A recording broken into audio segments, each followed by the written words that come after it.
You're tearing me apart.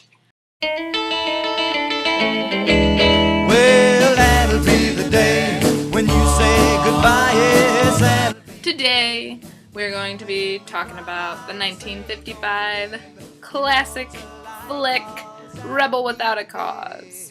This movie explores what it's like to be a teenager in the 50s. And frankly, I appreciate it because it shows those of us now that watch it that everybody has issues in their teen years, even hot hotties like James Dean and Natalie Wood. It's just a great message that there is angst everywhere and there is trouble everywhere, and kids all over America have had problems being teenagers since the dawn of time, or 1776.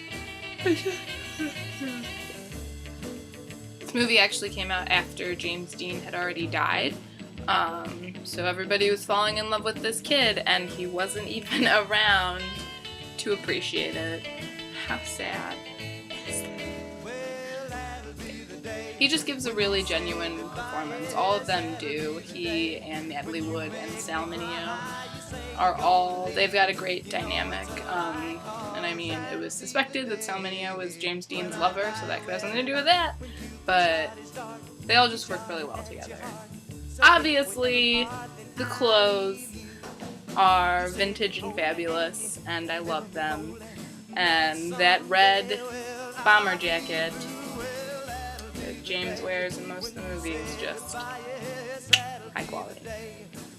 Not to mention Natalie's green dress in one of the first scenes. It's like when they're both waiting for the bus or something. I don't really remember. It's just a really good insight into the lives of teenagers in the 50s.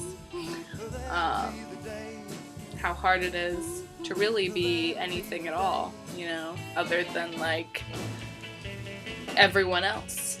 It's hard to be a thoughtful human being and not wind up being a carbon copy, just like the rest of America was in the 50s. It's also a great title. I feel that way about myself, that I am a rebel without a cause, because it's just,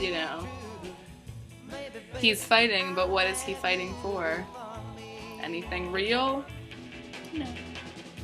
So yeah, not a lot to say about Rebel Without a Cause. It's just good. It's just a good movie.